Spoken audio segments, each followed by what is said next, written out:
Namaste, and welcome to another episode of the Waking Up with Jessica show. If you haven't already, please make sure you subscribe to my YouTube because a lot of people just listen to the podcast. But if you would like to physically see us, just go to my YouTube page, Waking Up with Jessica. So in today's episode, I am very excited to introduce my next guest. His name is David Day. He is a digestive detoxification therapist, fasting specialist, and audiovisual artist. He was born and raised in Buenos Aires, Argentina, and he is a dual citizen of the US. Welcome to the show, David. Thank you very much for having me over. Such a pleasure to be here. Thank you. Your hair is so cool. Thank you. I'm jealous. Thank you, yeah. So how is your new year going? Well, I am very excited. Each year, I always am very mindful of giving myself, and also I encourage my friends to give themselves a gift of a challenge, a promise to oneself. And I think it's very important for the things that we want to do and they are impossible to do them right now, to project and have a year to get there and make our dreams, manifest them into reality, and that's what we're here for, creating. So I am very excited for all the things that are coming up this year. Yeah, one thing I like about the new year is it's always a good time to just restart and recalibrate and just let go. But we can also do that at any time of the year, right? Absolutely. But the new year just sort of just ushers all that in, and you could just feel the energy about it. You had said in your bio that as far as you can remember, you had a conscious awareness of what was in your plate and what led you to a lifetime of experimentation on a different dietary choice throughout your life. Can you talk a little bit about that? Like what ultimately led you to being health conscious and what really interested you into fasting and the benefits? Since I can recall, I remember that I had like a rejection towards meat and certain foods that I felt that they were not. I was a very curious kid, and I would inquire, and it wouldn't make sense for me in an emotional place to love the animals and go to a zoo or interact. I grew up in a city, and I would interact with animals and then eating them. So I was in a very early stage of my life with presented with a concept through my father that if you don't eat this, you're gonna die. You cannot live without this. And I wanted just to. My question was, can I just eat the fruit? Can I eat like just that, the salads, And this concept that was presented that if you don't eat this, if you don't consume another being, you cannot live. It was very inside of me telling me like I'd rather not live than consume someone else or something else to in a parasitic way, in a way, right? To maintain my energy and to sustain my life. So that's a very important concept that I think that that incorporated in a early stage, empathy basically. And I started using glycerin soap. I got rid of my leather shoes and my leather things. I started with all this at the age of 5, 6, 7. Yeah, they allowed me to be vegetarian for about 3 months. But I was too skinny to the standards, like we have this society standard. Yeah, same. Like I've always just been super tall and thin. Mm-hmm. And when I first moved to LA, I became a vegan. And then I got really skinny where people are like, are you okay? And I'm like, yeah. But, that's the downside of it, at least for me. And I feel like everyone's body reacts differently. So are you vegan or vegetarian? Yeah, I am. I have been vegan for more than a decade. My approach is fruitarianism, which is raw veganism. I've heard about that. Yes. So you just I Was there a point in your life where you were just eating fruits? I actually been doing that for 11 years now. So yeah, Wow. So wait, you just eat fruits? fruit, leafy greens, and raw nuts whenever I want, or seeds. Like yeah. Wow. So you're a So fruitarian. yes, That's so cool. yes, yes. Yeah, I mean, how do you feel? Like, do you have energy? Well, I always try to share my experience through this. I grew up like trying to compete and playing soccer. I played uh, like since an early age, and I got into these meat diets, where you need all this protein and the protein. I always say that men are sold on protein and women are sold on calcium. And Yeah. these necessary, supposedly necessary nutrients, and when I transitioned to a fruit diet, and it was not a decision from the ego, it was just like listening to my body. Um, uh, my physical health, my endurance, my mental state, like clarity, lucidity, it Oh, all boosted so much. Now, like I don't plan really the things that I do, but sometimes like this summer I went to Mount Elbert, like fasting. I was fasting. I got to the top of Mount Elbert, wow. which is the highest peak of the Rockies, and Yeah. no food, no water for a day. Like doing that. Also in Zion, like I ran half a marathon. Like half of the way was like over 100 degrees, just running Wow. up, and yeah, it was like 12K going up and 12K going down, something like that. But Wow. it's because your body, if you just want to go out and run or play or something, it's like you have this energy. You become like a Mhm. machine, and for certain factors that we will get into it, but it's Mhm. just a easier digestion. It's physiological way of eating, basically. No other species in the planet cook their food, and that's how they achieve their top potential. So Wow. yeah. So, what are some of the benefits to fasting? Fasting, I think it's I cannot think of a better tool to heal. Um, Fasting, what fasting will do, it's when we get out of the way of the body repairs. We eat a lot of times. We eat with our mind. We have the breakfast, the lunch, the snack, the dinner, and we give no space to rest for the digestive system to rest. So when we start resting, we become more efficient, and the body has the possibility of repairing.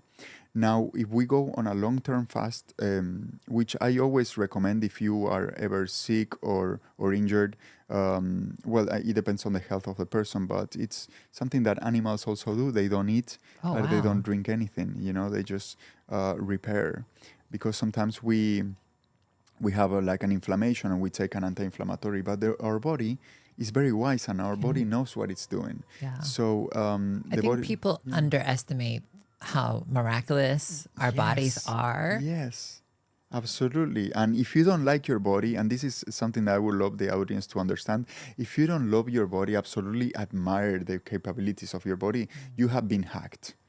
Mm. So it's very important to know that your body will heal you. You just gotta get out of the way to do that. If you are having pain, and pain is a message from your body. If you sprain your ankle and you take a painkiller because you cannot walk, your body's telling you you cannot walk. And so if you're listening to your like the self-imposed responsibilities or whatever you choose to navigate, and not prioritize and not build your health, yeah, that's gonna bring problems that we see in the society now. Mhm. Yeah, I feel like we've just been so conditioned to just trust the experts that literally know nothing about health. Absolutely, absolutely. I always say that the experts, it's great to go to a hospital if, like, if you have a car accident, if you break a bone, they have to accommodate it. They can save your life. They can do a lot of things.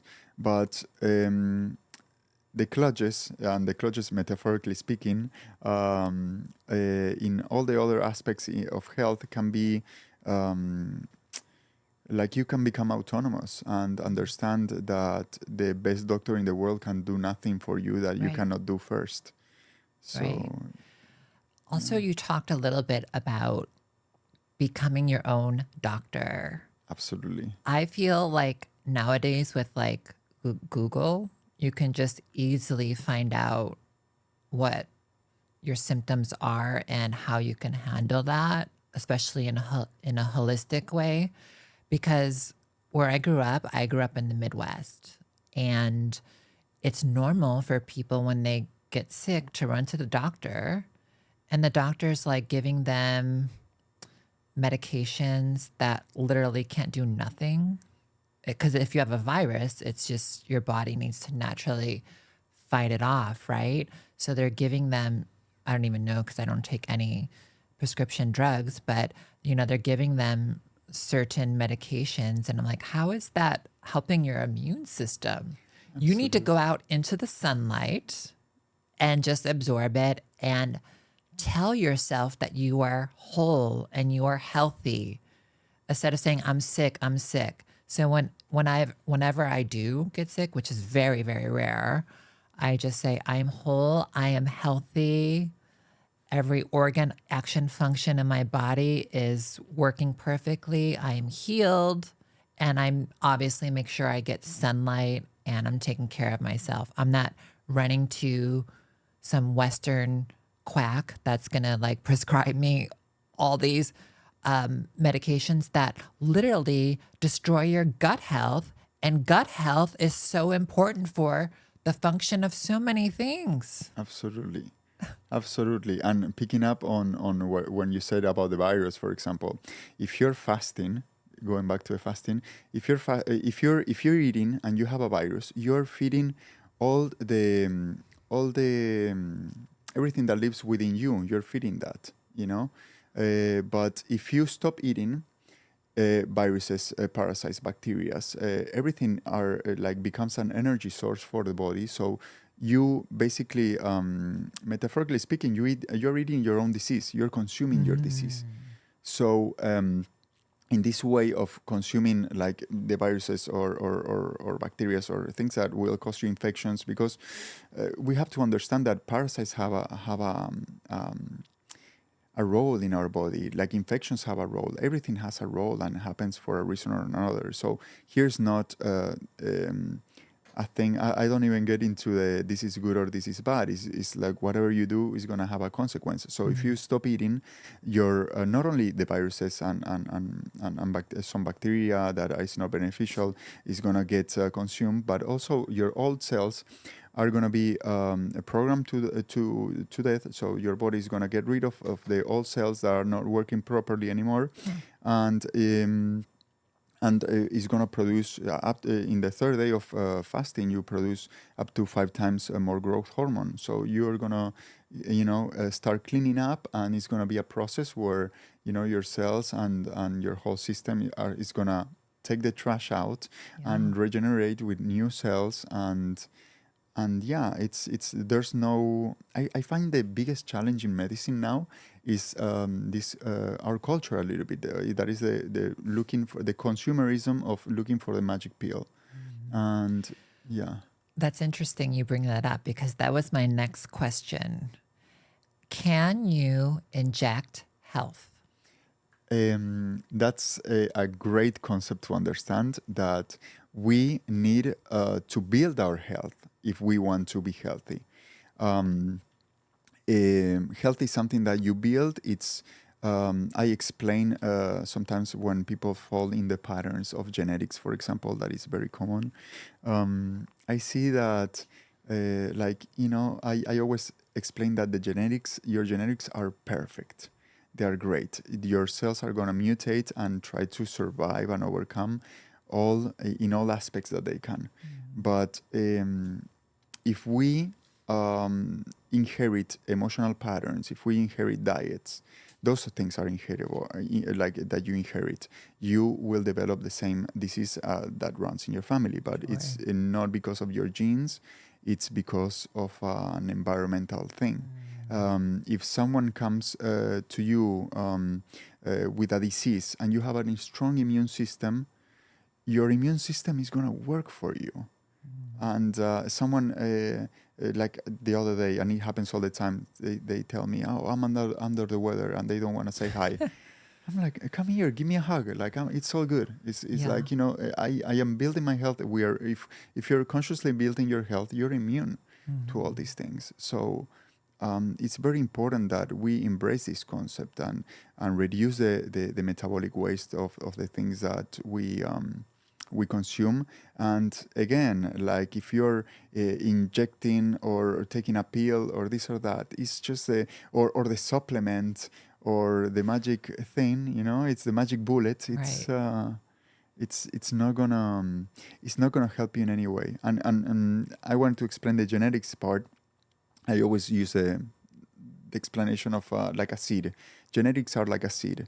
So your genetic expression, if we plant the seed of an avocado in the desert, or we plant it in a valley, in a fertile soil, in one, that seed is going to develop, in the other one, no. So that applies with any kind of genetic development. It's the environment that we create. Our temple, our body, is the environment that we can control on the decisions that we choose if we're going to have processed foods or animal products with high metabolic waste, or we're going to have 5 apples for lunch. Yeah. You talked a little bit about supplements. Yes. And that's really fascinating because I used to take a ton of supplements. Yes. And so I feel like there's this craze now where people are like, well, I'm not taking prescription drugs, but I'm taking all of these supplements. Right. Yeah. It's like, well, that's insanity in a way. Absolutely. Because also you have, I think that normally with the people that I work with, I don't see like, if when they want to get blood exams and all these things, because those are parameters that people like using to measure. And, it's not that you are lacking the nutrient that you are deficient on. It's that you are either not absorbing it, or you have parasitic activity that is consuming your nutrients. Yeah. And I mean, everyone should be doing a parasite cleanse. Absolutely. I don't care if you travel or not. Even if you live in the US and you think you don't have parasites, trust me, you have parasites. Everyone does. In Mexico, everyone does a parasite cleanse once a year because I spent a lot of time there. It's just normal for them. Absolutely. But in this country, it's not talked about. Absolutely. I think that the awareness of parasites and how a good example that I think many people will be able to relate to, but consuming flour, like consuming bread or tortillas or whatever is pasta, whatever is made with flour, that's not really a nutrient for. It's not like a food for your body and your cells. I always say that that's food for your parasites and they have a lot of control on the cravings, on your mind. They have a lot of control in your mind. Your gut is very much connected to your brain, and that's having parasites will affect the cravings that you have, and the decisions that you're gonna make, at your plate, especially if you're not being present because you're busy with whatever you're busy in life with. What are some ways that somebody can do a parasite cleanse? Well, there's different protocols for parasite cleanse. I always encourage propolis. Like there's protocols with propolis. There's protocols with hydrogen peroxide. What's that? Hydrogen peroxide. It's That's interesting. We call it in my country. The literal translation would be oxygenated water, but it's a solution that people put in their wounds sometimes, and it's like a white foam. That's ingesting, well, it depends on the person, but it could be like a 3% So do solution. you drink it? You drink? Drops. You get drops of that, and Oh, it's like, you start increasing it. wow. It's one of the protocols I work with, and yeah, and Wow. it gives great results. And also, hydrocolonic therapy. It's great because there's a lot of people that this sounds like science fiction, but there's a lot of people who have worms that are like Huge, super big, massive. yeah, Yeah. and they are living there, and so it's important. Eating your soul up, basically, Basically, right? well, eating all your nutrients Ah, and living like it's also they have a function. I wanna say this because it's like, well, you have these creatures living inside of you, but they fulfill a function. Why do they live there? Because if you're eating foods that are not physiological for you, you have a lot of metabolic waste that we're going to talk. I would love to talk about the 5 factors of food, but one of the most important is the trash that the lymphatic system is not able to take out, and the kidneys are not able to filter, and maybe like the liver, it's like also like with stones are overwhelmed. So if your organs are dirty per se, you have all this metabolic waste, and you need this parasite. Well, I mean, naturally they will be in their environment where they feed off all this debris, basically. yeah. But it's at a cost because you're having and this might sound a little hard, but you are having like the cost is having some mind control over you. The it's also having entities eating inside of you, your the most precious Yeah. nutrients, and maybe then you become deficient, and then you go to the supplement or this or that, and really it's not a deficiency Yeah. problem. Wow. What are the 5 factors of food? The 5 factors of food. This is something that it's so important to be aware of and understand. Number one, I always say, is hydration. Hydration, it's not drinking water necessarily.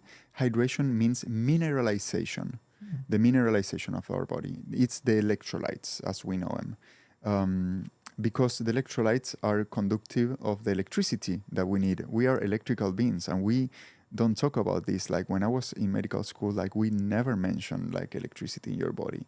Our muscles move in electric impulses, same as our neurons. We need conductivity. So we need the electrolytes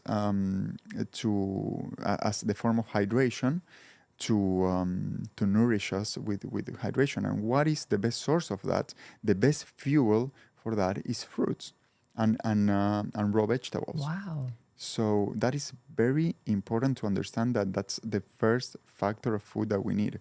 And I will give you an example so it's clear. If you go, let's say, you're if you are not really like I say that most population is dehydrated at a cellular level.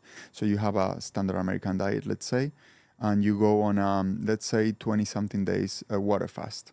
You at some point will become dehydrated because but and why would you become dehydrated if you're drinking water all the time? And people drink all this water bottle. Here in the US is very popular that you see people drinking in the gym and saying I'm staying dehydrated, but that water really is dead water, and it's not hydrating you at a cellular level. It's gonna help you take toxins out of your body, but it's not hydrating you.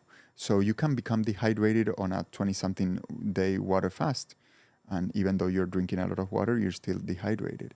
That's why our population craves so much the processed foods that contain salt, refined salt, which is very detrimental for your health, and oils. Like there's a lot of like chips and things like that, and everything. All the processed foods have that characteristic because the population is, in my opinion, dehydrated at a cellular level. So fruits can help you become Fruits, more hydrated. absolutely. What type of fruits do you recommend? I recommend seasonal fruits. Organic is best, of course, but also it's very important to become autonomous because you can have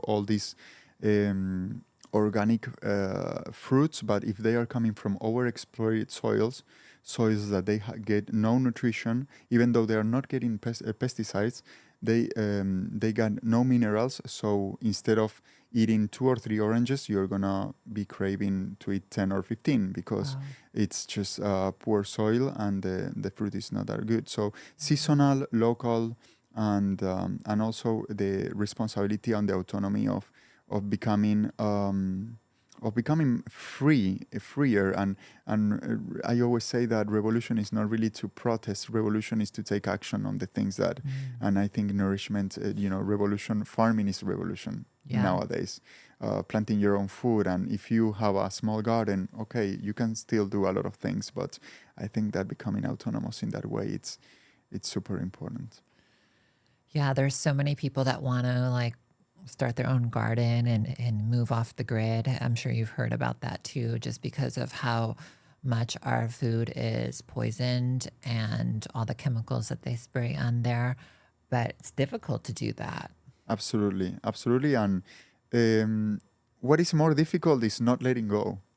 That's the most difficult part, because I am sure that if we make a plan of, getting some land somewhere and we like develop it, and we can like still, we love the life in the city and the overstimulation, but also it's not letting go and not saying, okay, enough of this.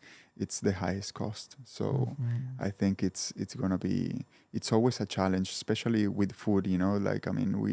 We understand that maybe our grandparents or our parents suffered certain diseases, and then following certain patterns. So we have all this information right now and all this responsibility of changing things, improving things as they were improved for us before.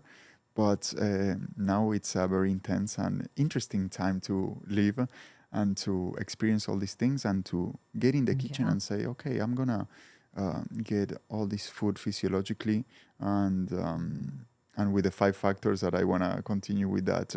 How can I combine all these to make something that will satiate me and entertain my friends also, but with pleasure, but also like with health, and that's like a beautiful challenge, of discovery and creation. Sure. So What's the second factor? The second factor, it's the energy. So the energy is very important, and this to go into depth on the energy factor, it's very important that we understand sugars. If we, let's say, for example, we consume protein, high protein diet, our body has to transform the excess protein into sugars, so we can, because we run in sugars. Now, sugar is like a bad word now, but it's the quality of sugar that it's really what matters. If you get sugar from a can of soda, of course, it's processed. It doesn't have any fiber. It's very detrimental for your health. But if we're talking about the sugar, and this in medical school, at least when I was attending in Argentina, like they don't discriminate on this. And then the sugar of banana, for example, I mean the fructose sugars of a fruit doesn't require insulin from the pancreas to be assimilated. So that's something that a few people know. It's the simplest sugar to consume, and the other types of sugar that fruits have are very easy to assimilate. You simplify a lot the assimilation. So going back to the energy, it's going to give you a lot of energy. Simplifying the digestion is going to have a lot of amino acids also. So you build your own protein, and it has all the complementary fiber, and you're gonna get all this energy with very little effort from your body to digest, because it's the simplest digestion. Now, let's say meat has energy, but the process of transforming that energy leaves a lot of metabolic waste, and that we were going to talk about that. For example, pasta has a lot of energy, but it has like no nutrients and no hydration. So energy is a factor, and where we get the energy that we consume is the energy that we carry. So making digestion simple, it's key in my opinion, and considering the factor that what you eat has also the capability of energizing you. So the Yeah. energy is the second factor of the food. Great. What's the third factor? The third factor would be the nutrients, Okay. the vitamins to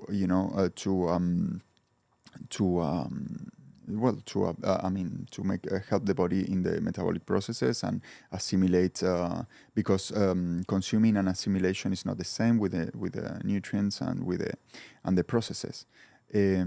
Something very interesting, we were just talking, for example, let's say bread will give you energy but has no nutrients and will not hydrate you. So in these 5 factors, you will be able to weight all the elements of food and see, like, some parameters are met by some foods, but understanding them, you will be able to choose better in a Sure. way.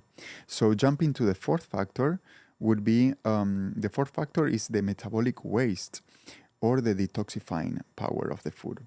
So if someone eats, for example, meat, any kind of meat, let's say fish or a cow or whatever animal, you get nutrients from there and you get energy, but you're not getting hydration and you're getting a lot of metabolic waste.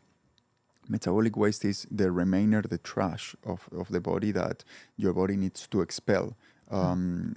So since you get all these debris, mucus substances and mucus forming substances, the body becomes toxic basically, because over time, your organs get dirty and overwhelmed, and the lymphatic system cannot. The lymphatic system is like a sewer system of your body, and cannot process all these things, because it's not really a natural diet. I mean, Sure. if we go to natural, like, we shouldn't even be cooking anything, and so it's high on metabolic waste and it's going to cause problems. Same with dairy. Dairy will cause metabolic problems, especially because if it's dairy from another species, like a cow, that has a total different metabolism. If you observe the digestive system of a cow, of a calf, it's totally different than a human. So we cannot process all that. I love cheese. Well, it's there's a lot of chemicals that numb your senses and they become addicted. You become addicted. Yeah, I'm sorry. Don't tell me that. Yeah, because when you're growing, also you need all these morphine-like substances that they come in the milk. They are in human milk as well, but that makes cheese highly addictive, and cheese is concentrated milk basically. So it's like it's highly addictive. So and we have all this romanticism. Like, I grew up in a culture, like, that with a lot of European influence, and there's all this romanticism with cheese and wine and all these things. But Yeah. it's highly detrimental. There's a lot of vegan ways to ferment nuts and seeds, and you can achieve similar taste to cheese, but it leaves a lot of metabolic waste, and it creates a lot of mucus. And the mucus, where does it accumulate? It accumulates in the gut, mainly in the lungs, and in the mucus. So part. So, like, always that people have lung problems, they have intestinal problems, and when they have intestinal problems, it's the lungs and intestines are very connected. So metabolic waste would be the other factor, the fourth factor. On the other hand, when we eat fruits not only leave very little metabolic waste that the body can process, but also has an amount of fiber and an amount of mainly fiber will help you detoxify your body, clean your intestines, and as it goes, it's gonna help you. Fiber helps you assimilate the sugars that you consume, and it's complementary to the fruit that you're eating. So I think the fourth factor, whether the food detoxifies you or leaves a lot of waste, it's very important at the time that we choose what foods we're gonna eat. Sure. And the fifth and last factor has to do with the first factor that we were talking about, the electricity in your body. we are electrical beings. We have an electromagnetic field, right? So the food that we consume has an electromagnetic field as well. We need food that will make our electromagnetic field stronger, and fruits have that conductivity, that electricity within them. If you're eating dead food, foods that are packaged and dehydrated, they have no conductivity. And again, your neurons work on electric impulses, your muscles, your whole body. So it's a factor that we need to start incorporating, saying what's the electric charge of this that I'm consuming, what's the electromagnetic field of this that I'm consuming, and bring some awareness of that. If we're eating something dead, and aside of the morals, because some people feel that maybe they need something to survive, and understand that there's a lot of people that do it other way and still survive and have mental clarity and have all the strength and everything, and understand, okay, start asking questions, and asking yourself certain things. So those 5 factors of food will be fundamental. Again, I'll say hydration, energetic load, nutrient density, detoxification or metabolic waste, and electromagnetic field. Those 5 things. And fruits will score an 11 out of 10 on all these factors. Wow. But other foods will score good, like we were saying. Pasta will give you a lot of energy, but will dehydrate you, will have no nutrients, has no electromagnetic field, it's going to leave metabolic waste. So we only have 1 factor, and the other 4, we're leaving them out. Same with meat. Like meat will have a little more, will have energy and nutrients, but we're having lacking the other 3 factors. So when we take such good care of our car, we put the best gasoline, we give the best to our family, and if we really want to give the best to our loved ones, we have to start from our own and take those decisions of getting the best energy and start curating the energy that we consume. Sure. So being a fruitarian, how often do you eat fruit? Like, do you eat fruit like breakfast, lunch, and dinner? Or how does that work? Well, that's a great question. I eat once or twice a day normally. I think that before you put more energy into your body, you have to use the energy. It's like in the morning, we have our cell phone fully charged. So we wake up fully charged. So we're not going to charge the cell phone again or whatever. We need to spend the energy. And then when we become more efficient in our body, we're going to be able to go and do 2-3 hours of workout, no problem. Our body is going to use that energy. And after the workout, maybe you are not even hungry. Maybe you're just thirsty. And so I think the best is to eat closer to noon as possible.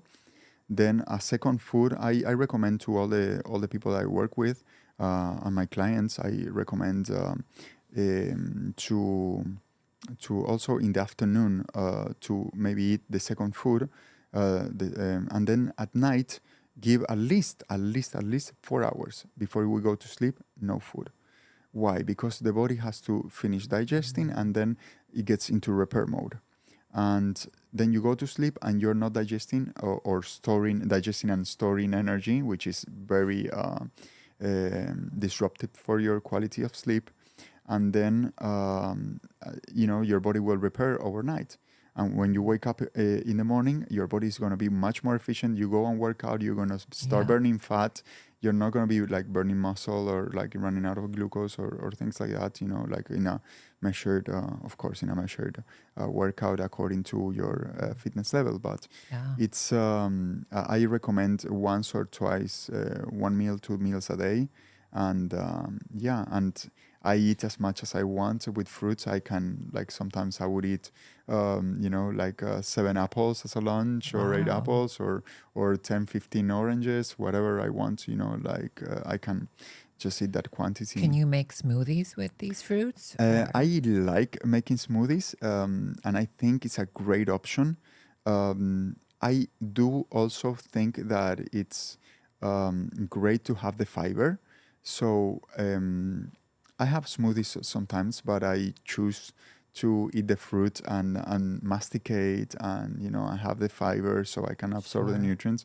But juicing or smoothies, it's great. I think it's a great option. I highly encourage it because it's also a way of it's a step on of stepping out of the overstimulation, because we have this pleasure, and it's this pleasure trap, especially in today's world. I always say that pleasure without happiness is the most dangerous thing, because we fall into this pleasure trap, and putting patches with food a lot of times, and also with consuming what we consume with our ears, what we consume with our eyes and with our ears. So it's very important to start curating the energy that comes into our temple. Sure. So shifting gears, I just want to talk to you a little bit about your personal life. Yes. Well, this is a very personal question, but I think it sort of ties into what we've talked about. Did you get the you know what? No, and I will tell you why. I had three, not one or two, three near-death experiences, two as a child and one as an adolescent. I had this one of the mandatory ones that they give to children, and I developed this fever that was very, very high, and they couldn't put it down. They gave me a lot of medication. So my father saved my life. Basically, I got my first cold plunge.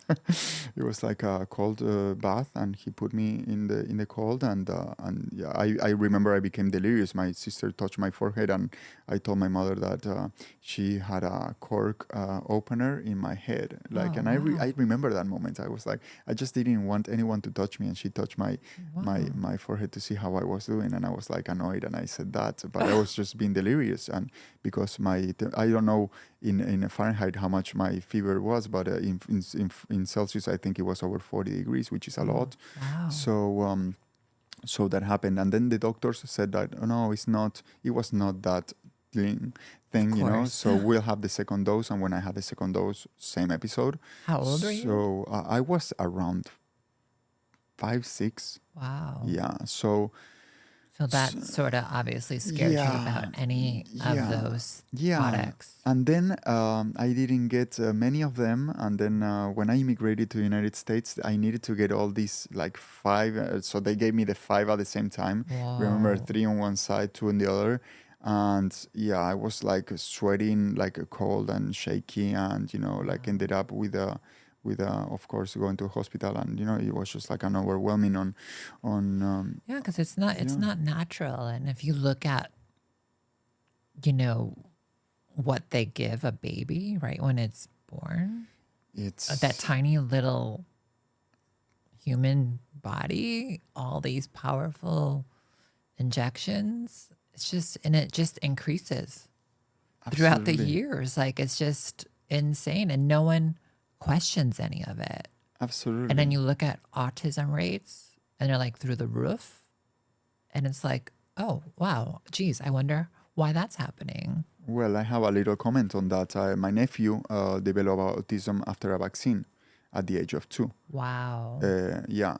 My sister said that when they gave him a vaccine, and then he went to a doctor because he was developing this high fever, and then they gave him an antibiotic, and then that's where my sister says I lost him there. So he doesn't. Yeah. He's right now he's 6, I think, and he doesn't speak still, and that's so he has sad. and it was that episode that changed. And I heard of cases like that, but like this really, like, it's something that I saw that happen. So it's and it's this concept of also that we are coming from many generations eating like in a survival mode, because if you're in an island like and you need to survive, and then you hunt an animal or whatever to survive, and you eat that, you cook it and you eat it, it's understandable. That was something that maybe happened throughout the history. I always like to talk about history of since I was born. Like nothing of the history books and everything is like can be biased or not, but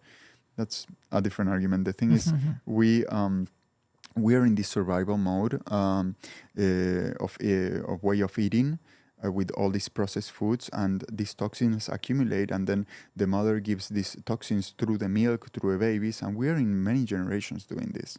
So Yeah. I think that we need to become aware that if we are adopt a physiological diet, or we come as close as possible to that, because it's not like a 100% all or nothing. It's gonna take many steps, and for people to readapt. But if we can do that, the price, the reward is gonna be like having healthier kids, not depending on modern medicine. I mean, you can depend on modern medicine like in an accident. If you fall off your bike, that's great. But if you're gonna do things because you have allergies, that is like a common thing, that have allergies means that your immune system it's bad, it's not working properly. That's what allergies mean, and people need to understand that. If you are having any kind of overreaction, if you are getting sick once or twice a year. The thing is, these Western doctors, they're not trained to get to the root cause. Absolutely. They're trained, they learn nothing in medical school about actual health. They just learn about what drugs to give, because Absolutely. it's big business for them, right? Absolutely. So it's like, we talked about becoming your own doctor. Right.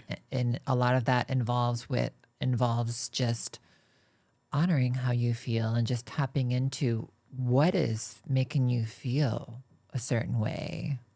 I'm And so glad you're handling mentioning it. that. Yeah, absolutely. I'm so glad you're mentioning this, because the future of medicine, in my opinion, is becoming your own doctor. It's not relying on the magic pill, on the magic bullet, on the new technology that they sell you that is going to get rid of your problem. Yeah. It's facing your problem. And regarding the I want to mention something, because I feel that we're replacing, like, at least with my friends and my generation, I see that they don't go to a doctor anymore. They recognize, and I think that most doctors want to do well. Like, it's just that they don't have the tools. They have tools that that are outdated, and they were the best tools that, like, before that, that they can take. But I don't think that most doctors are like thinking of the business, especially in countries like Argentina. Like, it's like, yeah, there's a business with all this, but there's a lot of miseducation, and people like swear on on the methods that they are giving you, but because they unfortunately don't know better, and it's something that that we have the responsibility of start asking questions to ourselves, to our habits, how sustainable everything is. And also, I wanted to touch on something that you said, because I see the future of medicine, that we're replacing the doctor for the shaman. We're replacing the pharma with the ayahuasca and the mushroom and the poison of a frog. And in my opinion, you have everything that you need to heal within you, inside of you. So you don't need anything external. And if we are replacing the synthetic drugs for the natural drugs, we're doing the same thing. We're doing the same thing. And it's not the doctor, it's the shaman. It's the same thing. Sure. So that's why I want to make emphasis on the autonomy, on looking inside. And if you have a feeling, because sometimes, like, especially in a lot of techniques, it's like, okay, if you're feeling a bad way, in a bad place, because the emotions play such a big factor on your decisions. The body is a metaphor, is a canvas for the emotions. So if we are not allowing the emotions that help us navigate, we want to feel good all the times, and we are not going to enjoy the low notes of the piano. We're going to just enjoy the high notes. And when we are in the low notes, we have the necessity of getting out and go back to the low notes without, like, embracing them, without seeing what we can learn from there. Sure. We're gonna become we're not going to enjoy life, not even at half, because when we're in the high notes, we're going to be scared when it's time to go to a low notes, or when something bad happens. It's going to be stressful, it's going to be terrible. So I think that feeling the emotions and acknowledging them is the future of medicine. Is the technology of your body, like, with the emotions, with the self-healing. We have the most fascinating machine, and I hope you're in love with your body. You get a scratch and you get it sorted out. Yeah. I had a back injury. I needed surgery, like when I was living in Atlanta, in Georgia. I told the guys, like, give me a sec. This is mechanical. I think I can cure it. And no, it's mechanical. We have to intervene it. I left to the Caribbean 6 months, and I fasted. And I fasted 2 weeks, 10 days, 16 days, 10 days again, like that, back to back to back to back. My back wasn't like brand new in less than a year. Wow. In less than a year. So you have the autonomy. The body can heal itself. It's just like, it's not going to be comfortable, and you have to be okay with that. And then once you're like comfortable and accepting of the low notes of life, wow, that's when life starts. Indeed. I mean, there's been cases of people healing cancer from just fasting. Absolutely, yes. So we have a few minutes left, and I just want to ask you just a few personal questions. I always like to ask vegan and vegetarian and now fruitarian people this. So romantically speaking, can you be involved with somebody that eats meat? Okay, I need to call my therapist. I need to call my therapist and my lawyer to answer this, but I'll try to do my best. I feel I'm a non-judgmental person. I try to understand. There's no good or bad. There's what I want. I thought I could be in a relationship with someone who it's in a different way, and I am accepting because, when you are in a romantic relationship, you want to be the best for that person, like in the terms of growing and helping grow and all this. But I noticed, if you take her out to a restaurant and she orders a steak, oh well, how would your reaction be? There's two things, two sides for that. One is that we need to be in the same level of consciousness. For me, it's very important to have the awareness of knowing that, okay, that steak that you order has a cost, and if you're okay with that cost, and if you're okay with that cost, then like morally maybe we're not aligned, and it doesn't mean that I'm not gonna love you and respect you, but if I want to have someone in a romantic relationship, I want to be aligned. I want to create beautiful things in this world, and I need all the energy focus on being the best version of ourselves. And I think it has a lot to do, because I can talk to you about like, because most of my friends are not vegan, actually. Like in Argentina, I have zero vegan friends. Zero. Tons of beef there. I still love them, and I accept them as they are, and I take the salad, and they ask me things, and I always end up talking about the same thing. But it's and we have our perspectives, and sometimes I'm just quiet, and we just have a good time anyway. But I think that compassion, it's something that sometimes we need a scientific study to know if the protein or not the protein, or this or that. And it's just like, it's very simple. It's compassion has and love has are energetic, strong energetic manifestations, and in the 3D world, in the things that we can see with our eyes, they manifest in different ways. And I think that having a better health is one of them. And you really don't need a scientific study to understand that some emotions have healing capabilities. And the emotional field again is going to be like the core, and everything else will be a consequence, in my opinion. So back to a romance. Yeah, I feel that being aligned in those values is very important for me. And also, I did try, but the energy that you consume is the energy you carry. So not only with food, it's good to be compatible and to have like a deeper connection, right? Or at least that's my interest, to have a real deeper connection with a romantic partner, and if we carry energy with all this density, it's it's gonna be it's gonna be like the interactions are Yeah. different, are just different. Yeah. Yeah. So Yeah, I can totally relate. I recently dated someone that had the, oh, and it sort of like went against my fundamental values.